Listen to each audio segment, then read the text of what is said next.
Hivyo msikilizaji, basi kwenye marriage mathematics, signs that you have an ego in your marriage, signs that you have an ego in your marriage, that is the marriage mathematics that you are dealing with today, dear listener. Wherever you are tuning into, this is Radio Fortune Africa, ukweli na burudani.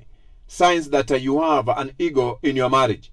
Number one, yes, both men and women have can have an ego in marriage, and ego is not gender specific.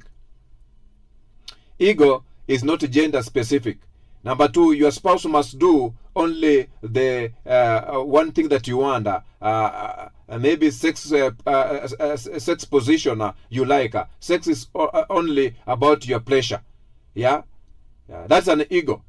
Yeah, yes, both men and women can have ego. An ego is not a gender specific. Your spouse must do only one sex position you like. Sex is only about your pleasure. That's an ego. These are signs that you have an ego in your marriage. Number three, you make major decisions without consulting your spouse. And your spouse must abide because according to you, you know it best. That's an ego. And ego, it has brought a lot of difficulties in marriages, dear listener.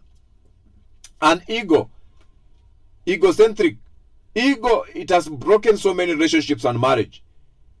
You make major decision without consulting your spouse, and your spouse must abide because according to you, you know it better. Number four, you find it extremely difficult to apologize. You ignore issues and wonder why your spouse is dwelling on them, yet they have not been resolved. That's an ego. Number five, you hang around friends who worship you, friends who look up to you, hence they only praise you. You avoid people who keep you accountable. Every now and then when you avoid people who will keep you accountable, you have an ego. Number six, you use money as a tool of power. You expect your spouse to toe the line simply because you do the most financially. And this thing has brought so many issues in marriages. Because you have little money, you can pay some bills here and there. You use that one as a tool. You want someone to toe the line simply because you do most of the financially. That's an ego. Number seven, you brag to your spouse and to people what you have done for him or her. It is an ego. Number eight, you dictate your spouse what to wear, who to hang out with, what to do. According to you, you make the best judgment. That's an ego. Number nine, you reject solutions that don't come from you.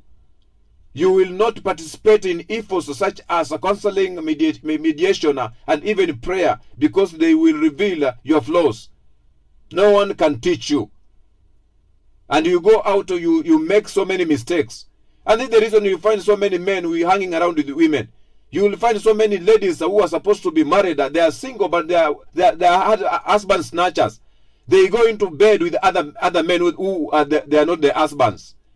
That is an ego that has led you to go outside your matrimonial bed. It's an ego. And it started like a simple medicine. Yeah? 1 times 3. And you end up messing your life because of an ego. You order your spouse around. You don't request. You just order. You don't request. That's an ego. Number 11, when your spouse tries to inform you of your hurtful ways, you justify why you did it. It's an ego.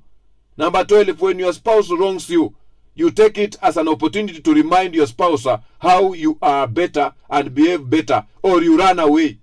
You are a king or a queen of I told you so. You make a decision without even informing. It is an ego. Be careful, dear listener. Pride comes before a fall. Don't let your marriage fall or struggle or fail to live up to its potential simply because you are holding on to an ego. Ego, it has destroyed so many marriages. Ego. So many people are outside here single parents because of an ego. It has killed so many relationships. An ego. It has destroyed so many potential marriages. An ego. And it is started with a simple thing.